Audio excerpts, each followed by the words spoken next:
Ladies and gentlemen, please welcome the president of the Rockefeller Foundation, Dr. Judith Rodin.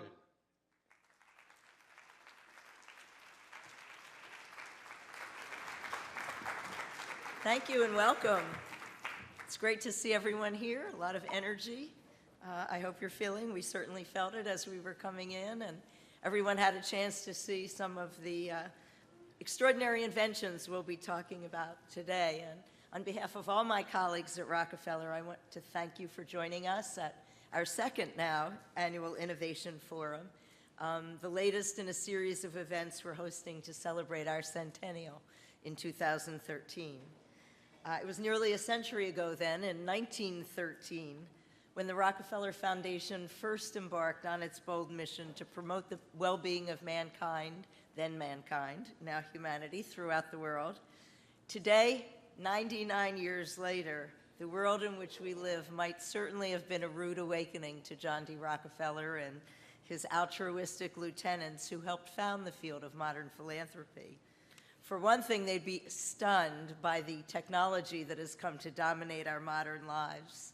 Of course, they'd also be stunned by the fact that despite all the gadgetry that borders perhaps on wizardry, we're still struggling with different manifestations of the same problems that were present in their day and age. How to treat and prevent diseases that devastate communities and economies around the world. How to lift people from poverty through education and economic development. How to provide bountiful food and affordable housing. And as the complexity of our world has grown, so too has the complexity of solving humanity's fundamental challenges. But one thing our founder would recognize as unchanged in 2012 is the power of innovation and its ongoing work and its ongoing role in the work of the Rockefeller Foundation. In his day, innovation led the foundation to develop a Nobel Prize-winning vaccine for yellow fever and to create the field of public health. Later, it sparked the Green Revolution in agriculture that saved 1 billion lives in Latin America and Asia, among other revolutionary achievements. Today, innovation remains at the heart of our work. It's the theme for our Centennial activities, and it's the subject for this forum. Innovation, if I may define it, is a product, a service, or a process that is discontinuous from previous practice and that yields new avenues for solving acute problems. In our view, and the view of many academics and strategists who study innovation theory, the innovations that best speed up society's ability to address pressing social needs are often recombinant. That is, they're a hybridization of existing elements that are combined in new ways, leaving stronger solutions in their wake. How does that process work?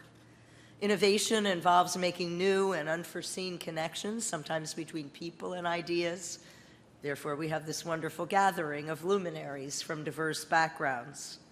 But it's more than that. We also see design innovations that sometimes yield transformations in the way that product innovation alone cannot. So we're investing in new design innovations. For example, an online game called Catalyst for Change that was developed by our grantee, Institute for the Future. Catalyst for Change was a rapid 48-hour online game designed to engage people from around the world to generate ideas by addressing the pressing problem, what if right now, today, we could imagine thousands of new paths out of poverty? Players fielded Twitter-length 140-character idea cards in order to create chains of ideas. The players then earned points by either initiating cards that others built on or by building on those previously played cards that extended the conversation by generating a lot of momentum for certain ideas or identified barriers that allowed others to adapt new ideas to different contexts. In 48 hours of gameplay, there were 1,600 people from 79 countries who played over 18,000 idea cards, this time in 4 languages, and according to Jane McGonigal, the innovator and inventor of the game, the first time that it had ever been tried online simultaneously in multiple languages. 4 of the top 10 point earners were from outside the United States, and at least half the players came from the developing world. The game resulted in some fantastic and fantastically innovative ideas, such as innovation hubs sponsored by private organizations as an alternative forum of international aid and ways to break down the hegemony of certain kinds of government-to-government funding, or the award-winning idea card that suggested using social media platforms to vote on best practice government projects aimed at poverty alleviation, with only the targeted communities as the voters. The sky is truly the limit when it comes to design innovations. And the reason we're so grateful and so excited to have your participation is because this innovation forum is itself a design innovation. It's designed, if you will, to explore solutions to pressing global challenges by probing the collective wisdom of this group. And we aim to do so by facilitating a robust dialogue around these challenges. So today, here's what we're going to do. First, we'll introduce you to some exciting, new, cutting-edge technologies that are just beginning to capture imaginations around the globe. Then we will ask you to join us and join one another in designing ways that these technologies might be applied to benefit everyone, but especially poor or vulnerable populations that we at Rockefeller aim to serve. In other words, how can we make sure that the benefit of these technologies don't bypass those at the bottom? We're asking you to become innovators with us, identify pathways for taking these technologies from this room and applying them to benefit poor or vulnerable people around the world. This is not meant to be a typical conference, but rather a day-long conversation and day-long action among you, the participants. To that end, we've organized the sessions to build on one another, to instigate exchanges that might lead us closer as a group to powerful new ideas. Today is a different innovation process, but it adds to the work of our 2011 Innovation Forum. Last year, we asked participants to help us identify and frame problems that must be solved to avert looming crises related to water shortages, food shortages, and looming urban challenges. Often, if you can frame the problem in a new or different way, it can help to build to better solutions. Together at that session last year, we framed 34 big problems. I'd like to report on our progress on those problems as identified by participants in the 2011 Innovation Forum. Over the last year, we've launched a major project to help develop new models for managing cities in ways that help those cities build resilience to cope with unexpected change and also build greater economic opportunity for poor and marginalized populations. We also took 3 problems framed at last year's Innovation Forum, and we launched a global challenge for solutions. We offered $100,000 grants for each of the very best ideas, and we received almost 2,000 entries.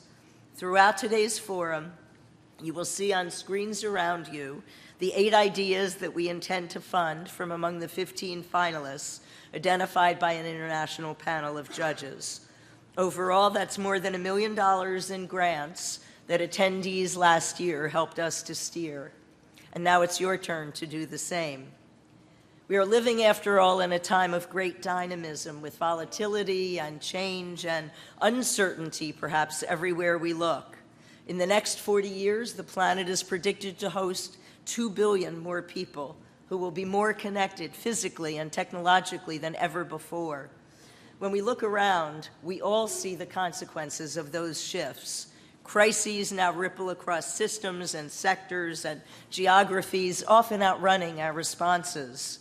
There are dramatic changes in where and how people live, and they weaken the ability of traditional means of supporting people in places. And while global systems create new potential for growth, they also have accelerated inequality and environmental degradation that will not reverse without intervention. Looked through one lens, these realities can create daunting new challenges. But I think the realities also present myriad opportunities for design innovations. For the first time in history, perhaps, The world has the knowledge and means to bring the systems of information and the systems of communication technology to bear on a number of these global problems. Through design innovations, among others, we really can reimagine the future. And that's what we're asking you to do here with us today, to reimagine the future. The inventions, the ideas, the innovations that we will spotlight and discuss throughout this innovation forum were chosen because the conversation actually has yet to begin around their potential social application. In other words, we have an opportunity today to explore the frontier of social innovation together. The economics and management theorist Peter Drucker once said, "The best way to predict the future is to create it." At the Rockefeller Foundation, we couldn't agree more. And looking around this room, I imagine, I hope that we're not alone in this sentiment. So, without further ado, let's get started. Thank you.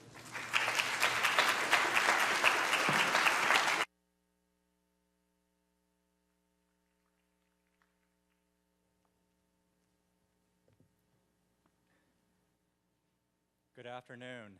I'm Michael Myers with the Rockefeller Foundation, and it's my honor to lay out for you what will be an exciting afternoon for all of us. First up, as Judith Roden mentioned, we have 4 visionary, innovative technologists, each involved in the cutting edge in their particular fields, and they will present their four technologies to us this afternoon. It should be thrilling to hear such exciting technologies and what their vision is for them. After that, you become the innovators. We will ask you to imagine the applications for these particular technologies as they might relate to poor or vulnerable populations around the world. Think with us this afternoon how we might take those technologies, repurpose them, reframe them, reuse them in different ways, and apply them in poor communities across the planet. That's our mission and our task for this afternoon, and we ask you to join with us in that. That's what we will do in the breakout sessions this afternoon as well.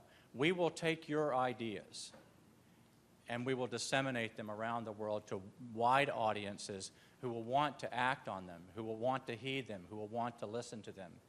And your ideas as well will inform the grant making of the Rockefeller Foundation as we too work with you to answer the overarching question of this assembly: how do we make sure that the benefits of technologies such as these do not bypass poor populations around the world? That's our central question for today. After our breakout sessions, we'll have a chance as well to hear from a high-level panel of people who've thought a lot about these questions, about innovation, about the social benefits of innovation, the need for innovation in solving many problems around the world. So we'll have the benefit of their thinking as well to round out the afternoon. So with that, I welcome our innovators for today to present their technologies and to open your minds to new possibilities for poor populations around the world. Thank you. Ladies and gentlemen, the co-founder and CEO of MakerBot Industries, Bree Pettis. Cool, this thing's on. I'm Bree Pettis, and let's see, there we go. I am CEO of MakerBot. To give you, kind of cut to the chase to make sure I address the things that you're here for. We started MakerBot in 2009. We've been tinkering for a little while. We wanted what's called a 3D printer. But back then, before we got started, a 3D printer cost $100,000 to $1.5 million. We wanted one, we couldn't afford one, so we made our own. When it almost worked, we quit our jobs and we started a company to give everybody access to the means of production. So in the past, these had been made, these were just machines that were in elite institutions or design or in big manufacturing type situations. Nobody could get access to them unless, like you snuck in on the weekend.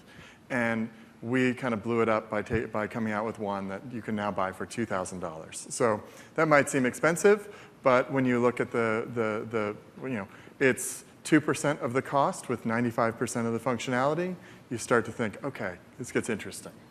So in terms of the impact it can have on on, we're literally talking about giving people the opportunity to innovate in a much broader sense, in terms of different, economic status. If, like, you're talking about poor people, I'm talking about, I want to get everybody access to the means of production, so that when, we're so used to consumerism that when we grow up, we think, okay, I want something. We think about, okay, where are we going to buy it? The disruption that MakerBot brings to the marketplace is, instead of having to choose between things that are manufactured in the hundreds of thousands and then shipped on a boat and put on a truck and kept warm in a store for you to go and drive a car to it and buy it, you can just either download the design or design it yourself and make it in your living room. So I say these things, and right now your mind should just be going like, what could I make with it? What kind of things could I do with it? How could I change the world? If I had an idea for something better than what I have, or if I have an idea, let's say I need a water pump. Maybe you need a water pump for your basement because sometimes it floods, or maybe you need a water pump because there's a well and it doesn't pull water up unless you make a water pump to drink water. Either of those situations, you can still use a MakerBot to get what you need. So I want to get that kind of out as like the basis, and now I'm going to talk about art. So this is the normal experience for what it's like when you're at a museum. You go there, you look at stuff, you go ooh, ah, and you go home. If you're an artist, you might go to a museum and be inspired, and you might draw something for inspiration. You might even, if they allowed it, pictures, photography, you might take a bunch of photos so you could go and use it as reference subject material for your art. And we decided to do something a little bit different. We'd originally thought we were going to go to the Met and just create a heist and literally scan everything and steal all the digital designs and publish them, until we talked to the Met and we found out that they had the same, the Metropolitan Museum of Art, just right over there, they had the same motivation as us, to share the greatest artwork of mankind with as many people as possible. So we ended up going, and in collaboration, we took a bunch of photos of different pieces of art. And the way this works, and we used an application called 123D Catch.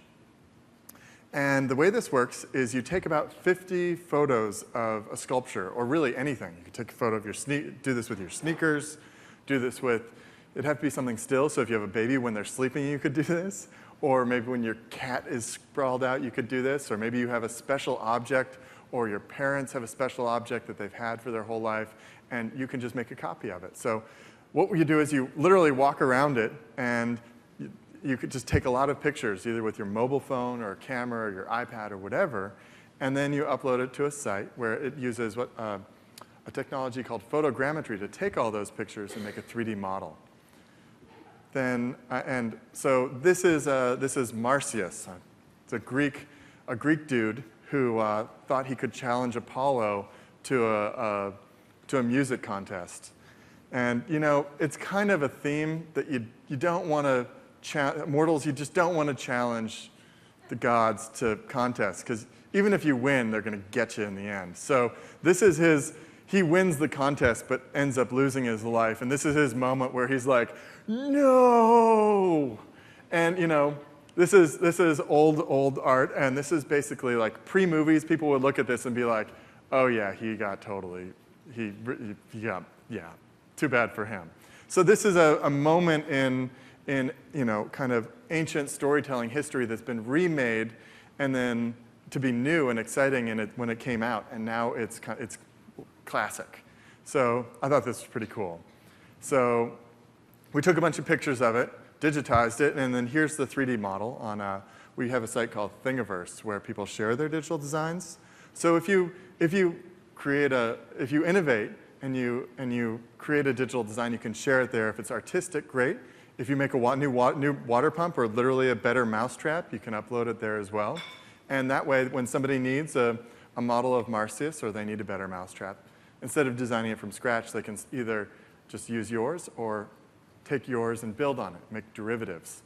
So Once you have the model, you've got it in your computer, and then you send it to the MakerBot. And the way it works, this is sped up. This takes about an hour, but I've sped it up here. You can see it's building it up layer by layer.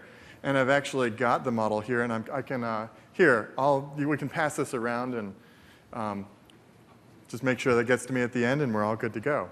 So this is actually what you just saw. I'm showing you and we made this morning because we thought, oh yeah, we should actually show it actually being made. So we just made this morning, and here it is right now. So this is Lita and the Swan, which is another classic, or was Lita and the Swan until an artist called who's named Jonathan Monahan, took Marsyas and put it in the place where the swan's head was. So this is and then creating a new sculpture. And what you get is this like, no, kind of like pain, frustration, anger. And then you have Lita, who's just in love. And you see that when there's anger and there's love just like, somebody who's angry, who's staring at who's trying to be angry when somebody's just looking at them full of love, just has no foot to stand on. So this brings this art and gives you this whole new experience when it's remixed. And you can download it and make this you can download this from Thingiverse and make this on your MakerBot as well. So then, of course, because the community that we are a part of and contribute to in this culture of sharing, people took this head and put on all sorts of things. This is a Marsyasta. So it's a model of a gangsta in a hoodie with Marsyas' head on it. So you can go straight from the sort of deep artistic, like Lita's and the Swan with Marsyas, to the just absurd and playful and fun. All welcome, all interesting. When you think about this as an artistic innovation, you can start to see how you would apply this to other things. When people upload, for my example of a water pump, that water pump can be improved by other people because we're sharing it. We're using open licenses that allow people to change it. We're creating a culture where innovation isn't about mine. It's about contributing to something. So that if you make a cool water pump, I can make an improvement and then stand on your shoulders, and you can be like, nice, but I'd like to see it bigger or different or for a deeper well. And you can improve on what I improved, and then you're standing on top of my shoulders, standing on top of your shoulders, and we've got this like innovation standing on shoulders Mobius strip, which gets exciting. So then it gets interesting because one of the hardest things about this is, having a MakerBot means you can literally make anything. The limitation is what you can imagine. So when you can make anything, it's actually pretty stunning. Like, literally, people come up against a wall of like, whoa, if I can make anything, I don't know what I would make. So we created Thingiverse so that people could share what they make and get inspiration. So you could go like, oh yeah, I like that, but I want it like this, and you can bounce off each other.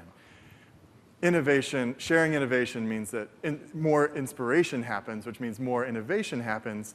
And because we make a machine that's inexpensive, and we don't screw you on the materials like 2D printer cartridges, we make it cheap so that the cost of failure is low. And when the cost of failure is low, you can do it again and again. And then we're back to the idea of the innovation machine, being able to build on each other and just go forward, build on, and it gets exciting. Interesting things start happening. So I would invite you, if you don't have a MakerBot, to get one. If you haven't tuned into Thingiverse.com, go check it out. It is a place where innovation just is, in the Thingiverse, the universe of things, the atmosphere is like innovation. You breathe it in and you make things.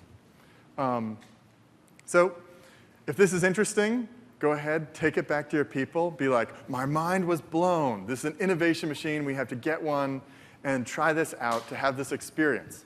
And if you're excited if you want to encourage other people to be more innovative, I would say get it for somebody else. If you have a kid, it would make me really happy to have you have one so that the next generation can grow up thinking about making things and innovating the future and solving the problems of the next generation. That can only happen if we get them at an early age, knowing that they can solve problems through making things. So there you go. And I'm at 0, so thank you very much. Oh, I didn't get to show you this. I'm just going to take a second. This is something we just finished today, so I had to bring. So when we were at the Met, there's an artist whose username on Thingiverse is Pretty Small Things, and she's a scenic designer. She actually designs set designs and then makes them on her MakerBot and then creates the actual set designs. But she does all her planning on a MakerBot. When we were at the Met, she got talking to the armorers. There's actually an armory in the bottom of the Metropolitan Museum of Art. And they were like, we like you. Let me show you something really cool. And they took her down and showed her something that isn't on display. And she used the scanning technique to scan it and then share it. And this is from the 1400s. It's an Italian helmet. And we made it. This is a little bit smaller. This is as big as you can make things on a MakerBot replicator, make things up to about the size of a loaf of bread. But, so we scaled it down a little bit to fit on the machine, but it turns out I have a 1-year-old baby. So if you follow me on Twitter, I'm Bree on Twitter, tonight you'll see me post photos of my baby in a helmet from the 1400s, which is just cool. So this happened today, so I had to bring it. Thank you very much.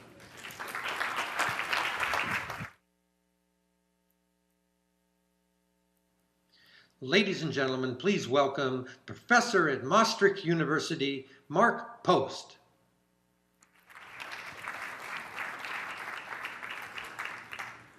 That will be a tough act to follow. I'm going to tell you about our innovation. Oops, sorry. And it's about a completely different subject.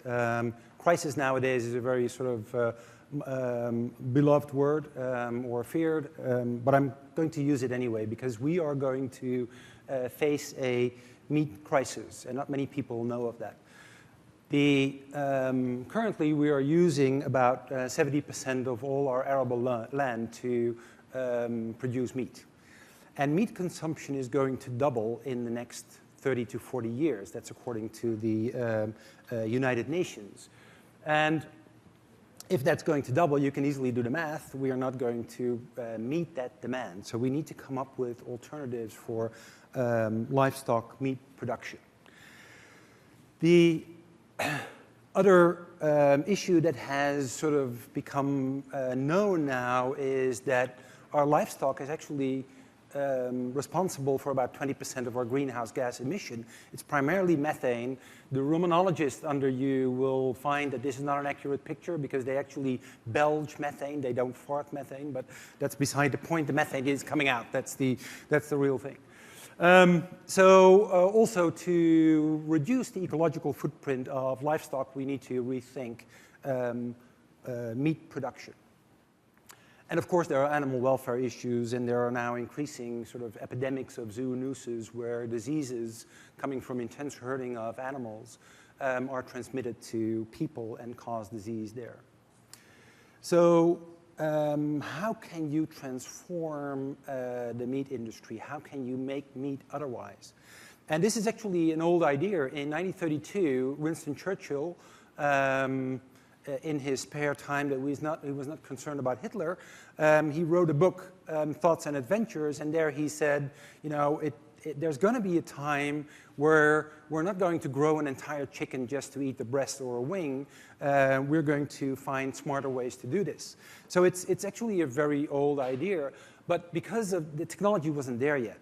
And since the development in medical technology to grow tissues, to tissue engineer tissues, the technology is now there, and it's just trying to apply it to a very different sort of application. So what we're doing, we're taking stem cells from a muscle, and every muscle of any mammalian animal or even vertebrate animal has stem cells just waiting there to repair a muscle injury. You take these stem cells, they have the capacity to divide, I will show that later on, and from one single stem cell you can make a whole lot of tissue. And you can do that outside of the body through cell culture techniques, and you can make a tissue out of it again through tissue engineering techniques, again, all developed in the medical field. So if you do the math, which is sort of the famous checkerboard type of calculation. If you put 1 grain of sand in the first of the 64 fields, and then you double it each time, you end up with pretty much the Sahara of sand. And it's the same with, of course, with muscle tissue. We can get to, from a single stem cell in the muscle, which is a muscle-designated stem cell, through 50 doublings, you can get a mind-boggling amount of meat. So, of course, these cells need to grow, they need to be fed, and how is that going to be more efficient than what a cow or a pig does? And pigs and cows are notoriously inefficient in transferring or transforming vegetable proteins into animal edible proteins. So how are you going to make it more efficient? Because you need to feed them with sugars, proteins, and fatty acids. And by the way, while doing so, you could tweak the process perhaps a little bit by creating, for instance, muscle that has more polyunsaturated fatty acids. So there are various ways of doing that, but basically you need to go through an entire number of variables, and that's why this is still sort of in an early phase, through an entire large number of variables to make this indeed more efficient. And of course you can, from the very start, because you start basically from scratch, enter all sorts of recycling processes into the industrial process. It's not going to be easy, but it's doable.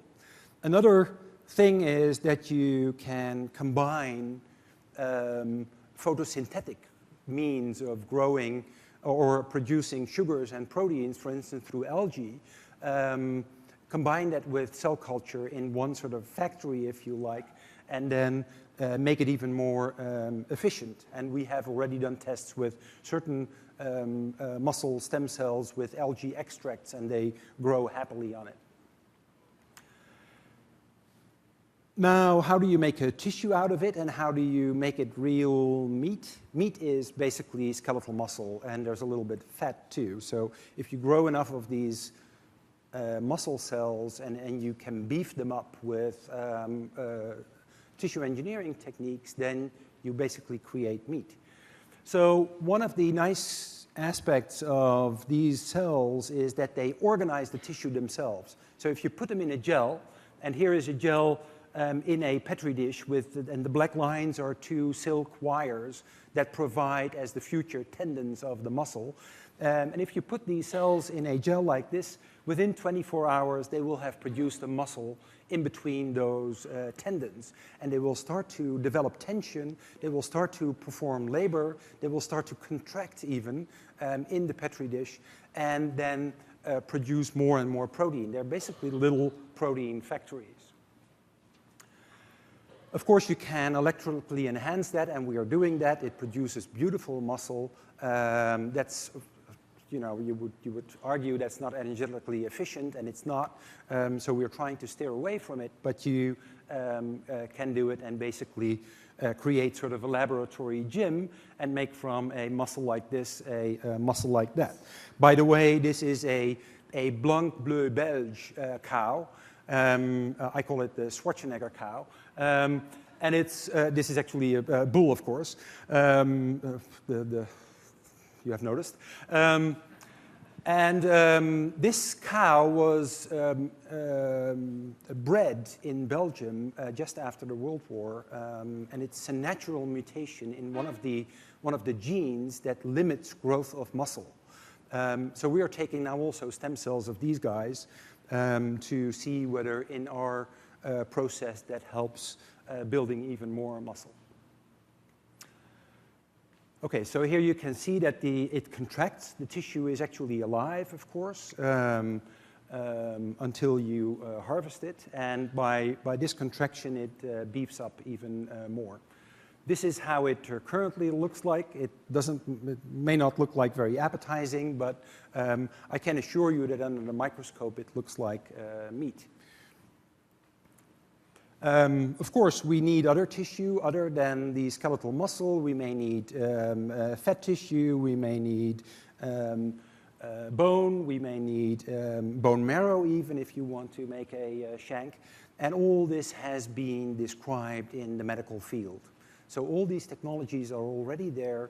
It's just applying for a different purpose. And currently we are making adipose tissue, so fat tissue, out of stem cells that are taken from the same biopsy of the cow.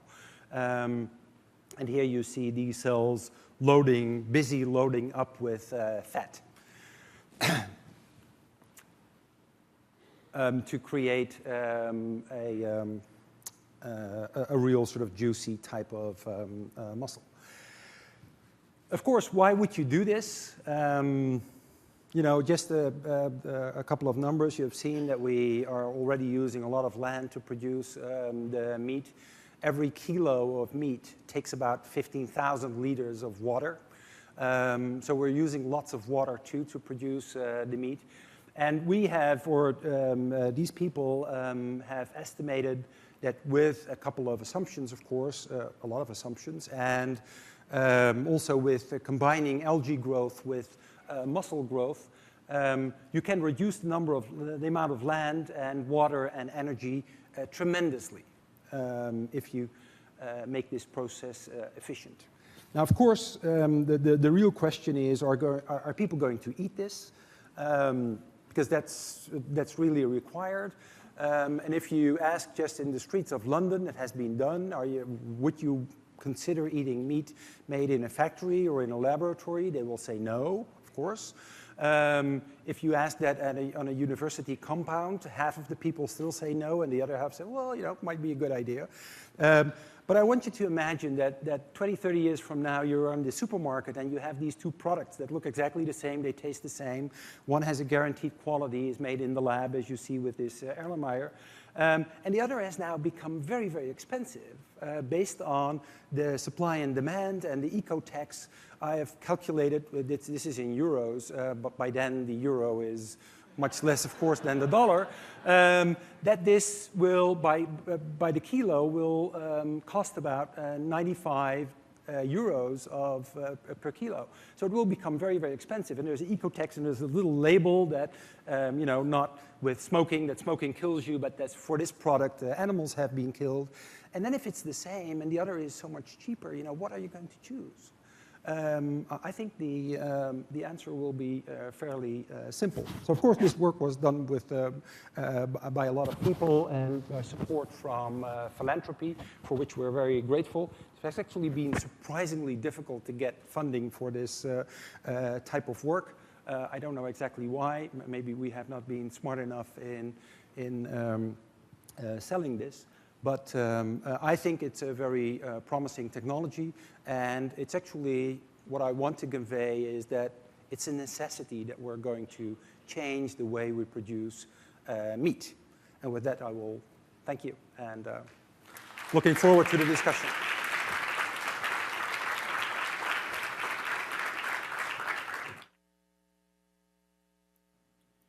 Ladies and gentlemen, the founder of Adafruit Industries, Limor Fried.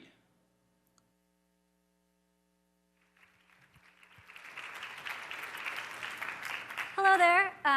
My name is Limor Fried, and I'm an MIT-trained engineer, and I run a company here in New York that does electronics manufacturing called Adafruit Industries. And the really interesting thing about this company is most of the time when I go to speak at events, like business events, I say, oh yeah, so like we manufacture electronics and sell them. But that's actually totally a lie. That's actually not what we do. What we're really doing is we're teaching people about electronics by giving away everything as open source hardware, and then we also have a store. So if you want to build the stuff yourself and learn it and become an engineer, you can follow our instructions online to design all these cool projects and products. Or if you just want to buy the product, you can do that. And so that's how we sustainably run our store. Another way to talk about this that maybe makes a little more sense is like, imagine that we're a test kitchen. So I'm this chef, and I'm coming up with all sorts of weird recipes and stuff. And we also have a restaurant next to the test kitchen. So some people were just like, well, I want to try out this crazy new freeze-dried food. OK, they'll just go to the restaurant, buy a dish, and eat it.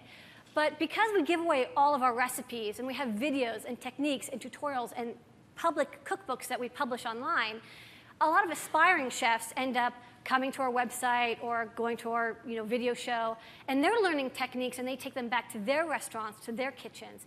And then they take those techniques and recipes and adapt them and modify them, and then they give it back to the community again. Now, not everybody does this. Some people just end up taking it to their home kitchen and cooking food for their kids or wives or husbands. But enough people are building businesses, contributing back to the community of these recipes, that we actually have a very vibrant community of people doing open source hardware. And one of the things that's really cool about giving a talk on open source hardware is how easy it is. Now, nobody likes to get up on stage and talk to a room full of people. But the cool thing about open source hardware is I don't have to come up here and sell you a pipe dream. I don't have to tell you, oh, like this is something that might happen in the future, and wouldn't that be awesome? Because all this stuff is happening right now all over the world. And so all I have to do to predict the future is just describe it accurately as it's happening right now. So a lot of people, when I talk about open source hardware, the first thing they ask is like, well, what the hell is that? I don't even know one of those words. But the thing about open source hardware that's it's easy to explain is that although probably a large number of you aren't engineers or coders or software developers, you probably use the internet.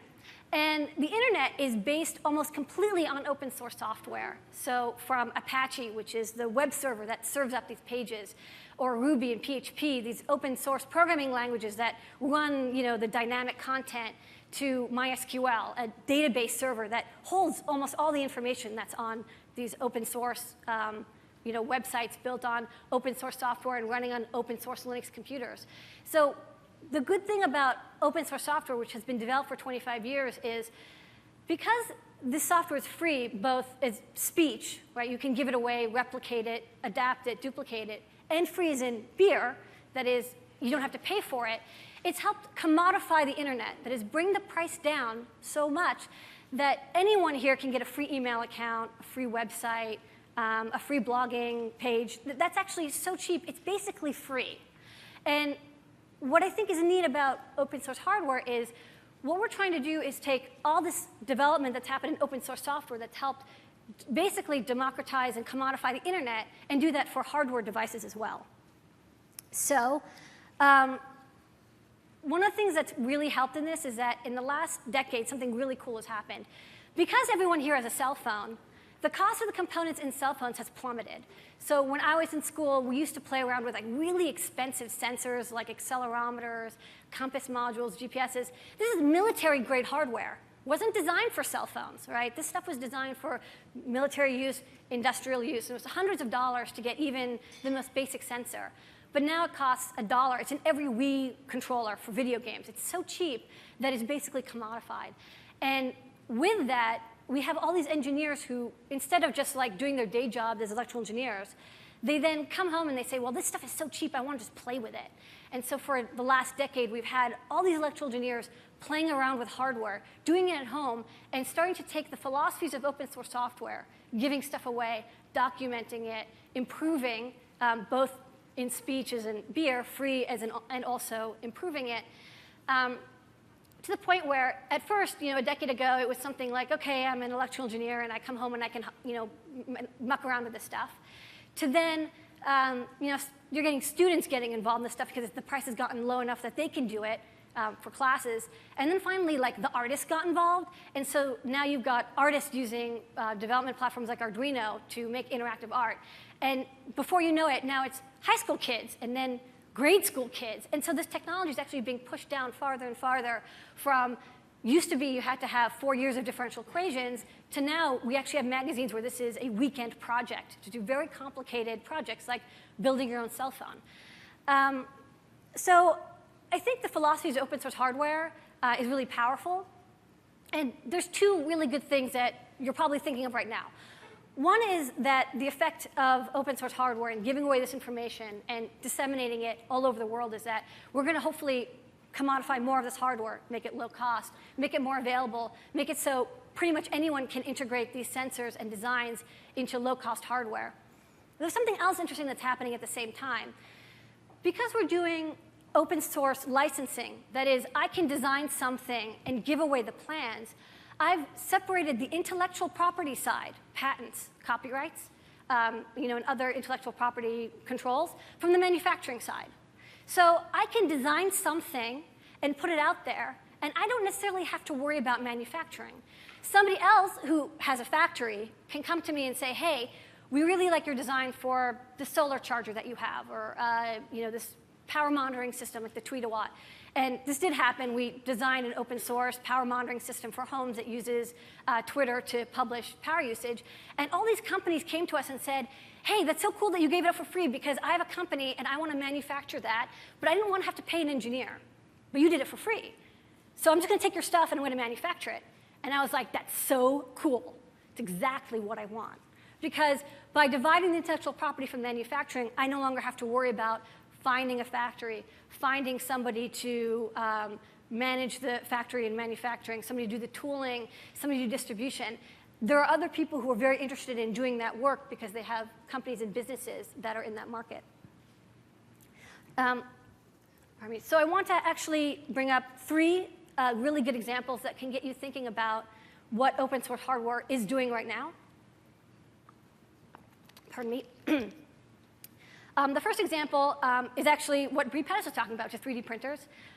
Brie Pettis makes this 3D printer called the MakerBot, and it's open source hardware.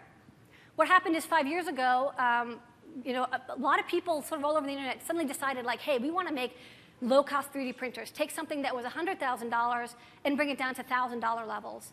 And the people who originated these projects, such as RepRap or Fab at Home, had this really weird idea that not only were they build this project, but they're also going to give it all away.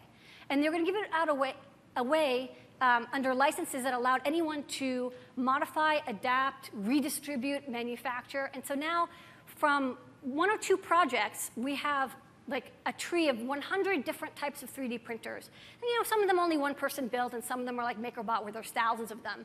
But each one of them is an iteration to quickly create better quality at lower costs based on this idea of a 3D printer. So instead of having one company that has the patent, and you're hoping that that company in the next 17 years does something really good with this patent, you don't have to worry about it because you have 100 people constantly trying to outdo each other.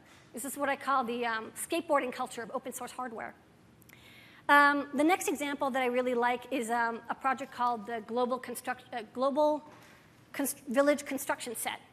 And basically, it's a group of people, and I think they're in the Midwest, and they decided, hey, there's a lot of tools that people use to create a lot of construction and farming tools that people need. And we think that we can design these tools in a way that makes them easy to manufacture, from mild steel, some welding, common motors, lead acid batteries, sort of common worldwide materials. And so a lot of people say, like, okay, well, this is kind of like a bit of a pipe dream project because, like, you're not going to take, Deere or International Harvester out of business. Like, you can't compete with Caterpillars. It's like DIY stuff. But I say, let's look at it the other way. Instead of thinking, how can we put John Deere out of business? If you're in a community and they need a certain type of tool, and they have a threshing machine, but it's not quite what they need because of the different land they have, because of the different materials they're trying to thresh. If they go to Caterpillar and say, hey, I need you to make this custom tool based on your threshing machine for my community, they're probably going to say no. Because if you don't have 100,000 customers, it's not worth it for us to spend that R&D time. But if you have the R&D taken care of by these open source hardware projects, then people can actually learn and build upon the public information that's out there to create their own tools as necessary. So wrapping up, I've been working on a lot of projects lately, and one of the cool things about doing open source hardware is when I release stuff like the Tweetawatt or solar chargers or any of the other future projects I'm working on, the cool thing is that how many people come to us and say, thank you so much for giving this away. Not only did I learn something by following your plans and documentation, but then I then founded my own company to manufacture something so that I can distribute it to my own community, whether that community is in a developing nation, as some are, or even somebody's high school. So I think when you think about these technologies and how we're going to get them to be distributed across the globe, think about how the separation of intellectual property and manufacturing, distributing information, and empowering people in the community to build upon the technologies that we're releasing so they can improve them for their own needs, not just what we think are their needs. Thank you.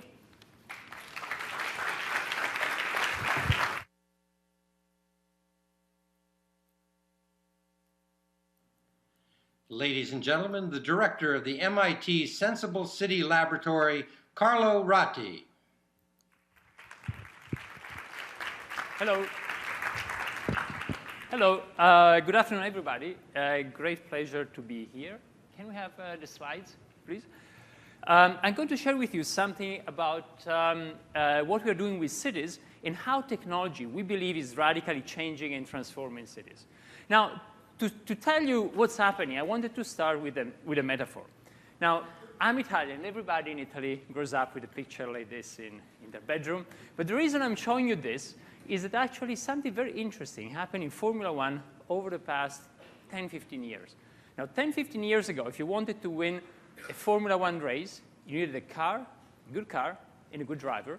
And then, if they were good enough, you'll win the race. Actually, today, if you want to win a race, you need also a system like this, which is made of thousands and thousands of sensors onto the car, collecting information in real time, sending information to those computers, analyzing, processing, and making decisions in real time. In other terms, that's what, as engineers, we call a real-time control system, a system that's based on a sensing component and an actuating component, collecting information from the environment and then responding to that. And sensing and actuating is really what every dynamic system does and what we all do, every living system does. When we meet each other, we sense each other, we look at each other, we touch each other, shake hands, and then we respond to that information. Now, the amazing thing we believe today is that our cities are starting to behave like that Formula One racing cars. They've been layered, blanketed with many, many digital type of information, with networks, with sensors, with, you name it, all of these kind of digital layers. And because of that, we can sense them in a new way and respond to that information in a new way. A couple of words about cities, why we believe they are important.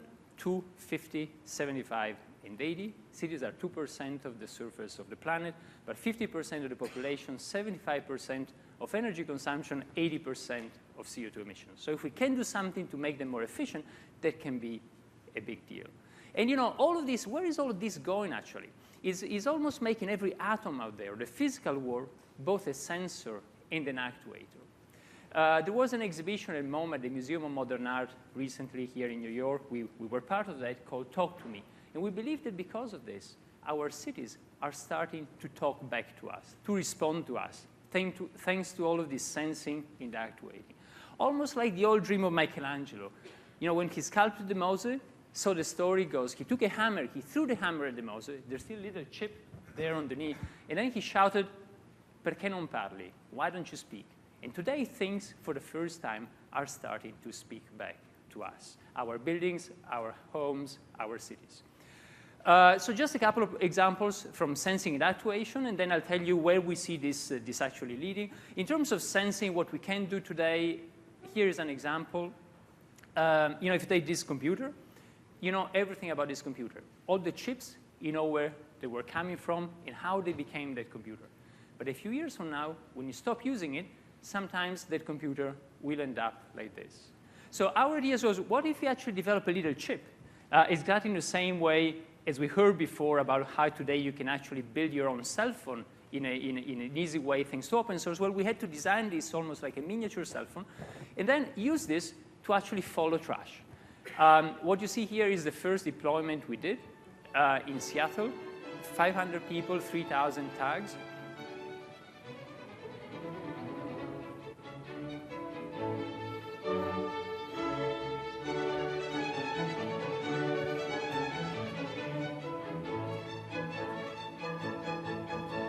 Tagging all these different objects and then starting to follow them. So you see the day of deployment, Seattle. After a few days, the main landfills next to Seattle. But then a big surprise, actually, how far things travel. Nobody actually was expecting that. Sometimes a very clumsy way. Look at the trace from Seattle to Chicago, all the way to Baja California. And then still moving after a month and 2 months.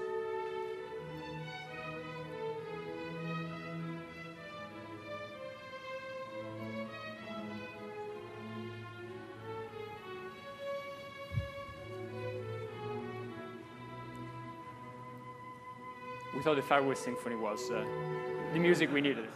Well, so we learned a couple of things from this. First thing is actually that if we get all this information, like when you go to hospital, they put a tracer in your blood and they follow it through your body, how that gives you a lot of information about it, how we can do the same at the scale of the city, and perhaps optimize and save a lot of energy with this data. Now, the second thing is about actually changing behavior. So one of the most telling emails we got after the project was by somebody who said, I used to drink water in plastic bottle, put them outside my door, think they would disappear, but actually I know now they don't disappear, they go just a few miles from home, they'll stay there forever, so I actually change my behavior. Now the third thing we learned, and I'll show you just in a sec, is actually was completely unexpected, but happened when more recently we had a burglar came to our lab at MIT, steal a lot of stuff, including some of the tags that tell you where they go. And here is what happened.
All right. Can we actually skip this? Yes. Then this was about sensing and about collecting information from the environment. Just a couple of words about the actuation, which is the most exciting thing. It's about design. It's about architecture. Just a couple of examples. In this case, the mayor of Copenhagen came to us to ask for how these new technologies can help with traffic. You know, traffic in Copenhagen looks like this. Quite surprising, a lot of bikes. So this is what we came up with. Actually, there was a video, but with can we go back one slide? Okay, this is probably a small problem. But we actually with a bicycle that collects information when you're cycling, when you brake, you get back your energy, and then it gives it back to you when you need cycling. So that's you just change the hub. And then every bike then becomes a kind of responsive electric bike, sensing what is going on in the environment. Or another example here is the mayor of Copenhagen with the bicycle. Or another example, can we press the button again? I think, okay. Or another example more about architecture. Here is a project we did for the World Expo in Zaragoza. The theme of the expo was water, and the mayor came to us saying, you know, water has been a beautiful ingredient of architecture and planning for thousands of years. How can we use it today in a new way? And here the idea was, imagine you have a pipe and many, many tabs onto that pipe that open and close, and then you can create almost like a living water wall that you can write on it, show patterns, images, or you approach it, and it will open up to let you jump through it. So because of that, we got the commission to design a building at the entrance of the expo. The whole building is made of water. And no doors or windows, but when you approach it, it opens up to let you in. When you're inside, all the space expands and shrinks based on how many people you have.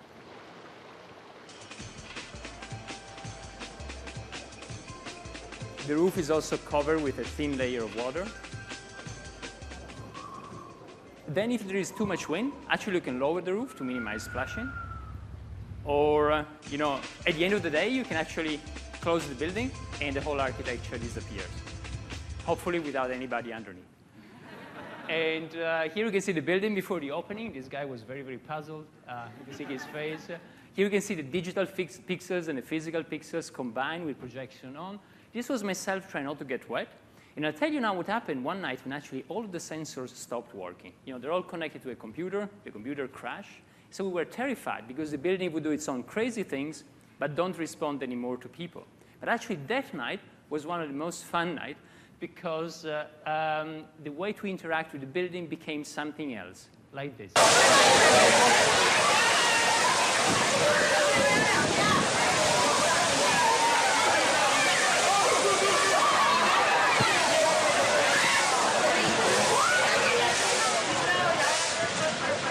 And for us, it was important because as architects, as engineers, we always think we know about how people will respond and use the stuff we design. But then reality, especially human reality, is always a big surprise.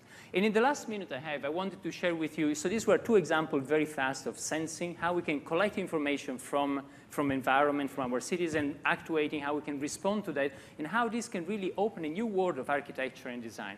But now I wanted to finish just with one question, which is what we're looking at, and you know, almost as a wish. Can we have actually a world without slums using this DIY thinking that we just heard about before? You know, if you think about architecture, this is how we've always been building cities. We didn't have cities 7,000 years ago. They started coming into existence between 7,000 to 10,000 years ago. And then for thousands of years, we've been designing cities and building them in a kind of with a big, broad, bottom-up kind of endeavor. Now, this is actually then how we started doing cities over the past, say, 100, 200 years. That's a hand of Le Corbusier presenting the Plan Voisin for Paris. For those of you who are not architects, you know, the Plan for Paris by Corbusier around 100 years ago was, the idea was simple, we just demolish everything, just leave Notre Dame and a couple of other things, just as little quaint monuments, and replace everything with these beautiful new skyscrapers designed by him. And here you can see the hand of the architect, almost like the hand of God, showing really how things should be. This kind of not bottom-up, but actually top-down way of doing things. And I think what we heard just in a presentation before, in two presentations today, is actually today there's a different way of doing things. It's a way of doing things in a collaborative, open-source, bottom-up way. It can happen if you want to do a 3D printer. It happened here. It happened in all the Arab Spring Revolution. It's certainly now part of our DNA and culture. You know, nobody was betting on Wikipedia 15 years ago, but then, hey, today is actually the #1 place where you go and get encyclopedia, where you go and get knowledge online. So the idea is actually, can we leverage some of these mechanisms and use them for cities? And actually for having a kind of DIY approach to cities and to slum to really help use knowledge in order to retrofit all of this and use this new technology and the sharing of information in order to address the problem of housing for everybody on this planet. Thank you.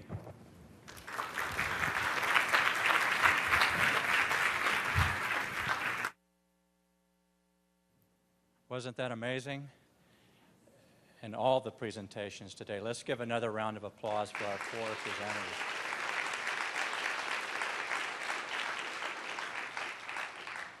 We chose these four presentations and these four technologies at the Rockefeller Foundation not because we have any preconceived notion about their social applications. That's your job, is to help us figure that out today. So before we go into our breakout sessions, let me mention a couple of things. I want you to know two terms that are going to be very important to our conversations going forward so that we have a common vocabulary as we enter our breakout sessions. One of them is potential applications. So as we look at these technologies, these amazing presentations we've seen today, let's dream about, let's imagine the potential applications of those technologies for poor communities around the world. So that's one term, potential applications. A second term is practical pathway. So once we've dreamed up different applications for these technologies, then the question becomes, what is the practical pathway? How do we move this technology from this room, from this hall today, to where it's benefiting a community halfway across the planet?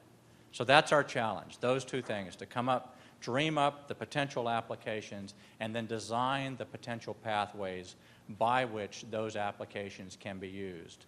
Let me draw a quick example from the history of the Rockefeller Foundation, and that's the Green Revolution in agriculture from the 50s, 60s, and 1970s.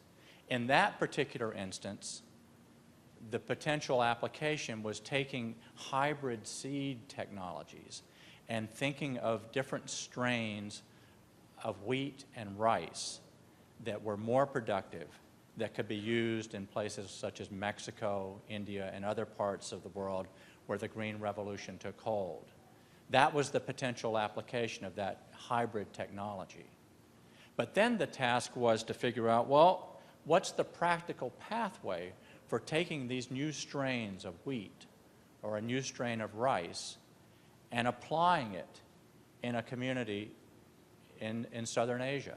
There were a number of steps that had to be taken into account. There were social, economic, and many other considerations in designing the practical pathway for that particular application of the technology. So that's what we're going to be doing in our breakout sessions this afternoon, and I invite all of you to participate in those. On your badges, if you look on the back, it has a breakout number on it. That's your assigned breakout room. And in each room, we will be looking at one of these different technologies. So you'll focus on just one in your breakout session. We'll take a break right now, and you'll get a chance to look at the technologies, interact with our fantastic speakers that we just had out here in the hallway. Use it also as a time to find the room where your breakout session. Most of them are along the hallway. One, breakout 3, is back here. But the others, I think you can see from the hallway. So use that time. And then we'll bring our breakout sessions to order promptly at 2:35. So take a little break, view the technologies, and at 2:35, please be ready to innovate in your breakout sessions. Thank you.